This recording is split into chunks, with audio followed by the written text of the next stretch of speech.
school district pleads for universal lunch amid budget talks. Now, why in the hell did they have to beg the great state of Ohio to provide lunches, breakfast and lunches for our children? Now, as many of you know, I served in Ohio legislature. I served in Ohio Senate, and it was definitely Republican dominated. It's even more so Republican dominated now. It's even worse. It's worse. And from all the heated policy debates that we had, whether it was over voting rights or reproductive rights or taxes, never did I think that my state would deny children the opportunity to eat. That they would just sit up there and see the people who are with these babies, these children, every single day, say to the members of the General Assembly, both Republican and Democrats, but I'm really looking at you hard, Republicans, because you are in total control of the General Assembly, that you would play games with these babies being able to eat. And this situation is just immoral. And a lot of y'all walking around clinging to your religion. There's all kinds of folks in there from various religions walking those halls in that General Assembly, but especially the Christian types, the ones that's gonna cling to Jesus. Now I'm here to tell you, what would Jesus do? Jesus would feed the damn babies. That's what he would do. Now, many of you Christian types, y'all know the scripture about the loaves, 2 fishes and the 5 loaves, and how that miracle took place, and Jesus was able to turn that into a whole lot of food, and he fed a whole lot of folks. So I want y'all to turn to that particular scripture as you ponder whether or not you should put in this budget the money necessary to have a universal meal program in the schools. I'm over y'all on this.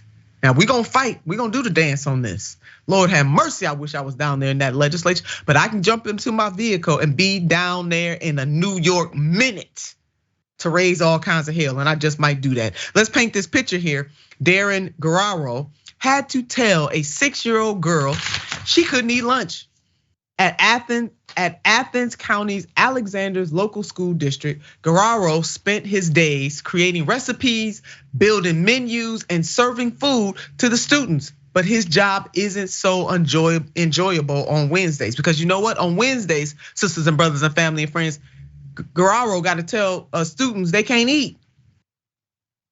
You heard me right. Got to tell them they cannot eat because they got a tab. Their parents got a tab. They got a debt for school lunch and school breakfast.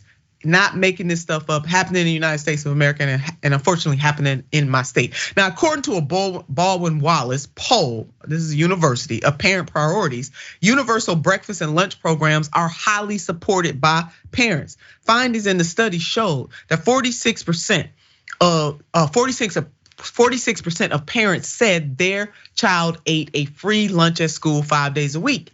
87% of parents said those meals should be provided for free. Are you listening, members of the General Assembly? Now, overwhelmingly, the parents said that those meals should be provided for free. They didn't equivocate on that, 87%. Now, in the math that I took in school, you can even round that up. We can round that up to 90% if we wanted to. In anybody's book in math, let me quote the great Andrew Yang, the math, well, let me quote him in reverse. The math is mathing on this one, 87%. So the Ohio General Assembly and Governor DeWine, I'm talking to y'all, inquiring minds want to know, the parents of Ohio's children want to know, what are you going to do? Now, everyone benefits in this scenario because sometimes good policy is also good politics. And when you are a politician, when policy and politics can line together, baby, that is magic. So let's look at what happens to the farmers. This is good for them. The concept of giving all students free meals, regardless of income, could also give a boost to farmers around the state as well, as some districts already work with local food producers to bring nutritional meals to their students, according to Weber. And this is the way it should be.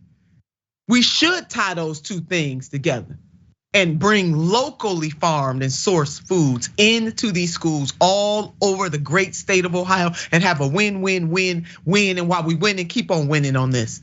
And then also in politics, I learned never let a good crisis go to waste. The COVID-19 pandemic also inadvertently served as a pilot program for universal lunches as school districts took it upon themselves to send food home to students as they learned in online classrooms. This all started because of an enormous strain that the pandemic put on families. And that strain is still there. And just because we're not at the peak of the pandemic does not mean that people are not suffering. So let's keep on doing what is just, what is right, and what is good. Mayor, your thoughts so far? Yeah, I listen, above and beyond the wonderful biblical story that you laid out about our need to feed the least amongst us, especially kids. And we know that story about the 5,000 men that were fed by Jesus. What people forget is they named the 5,000 men. So that means how many women and children were there in inclusion to that 5,000. So we also know that school lunch is super critical to the well-being and health of students, right? We know that when kids have food and free food, especially at school, it provides them with everything they need to be prepared to learn in classroom. It also reduces food insecurity, obesity rates, and poor health. So this idea that we care about people, we care so much about children that we tell parents they can't tell them kids how they identify, but we won't even feed these kids. The same people that are fighting against parents' rights swear that parents need a bill of rights for their students, and they are here starving these kids. You are absolutely right about that, Mary. And the people that are working in the schools every day that are the ones that have to turn these kids down are begging the General Assembly to do the right thing. Let's quote Daryn Guarino. He said the following: "We demand that kids be in school away from their parents for 6 hours per day, and then for some reason we refuse to feed them while they are there.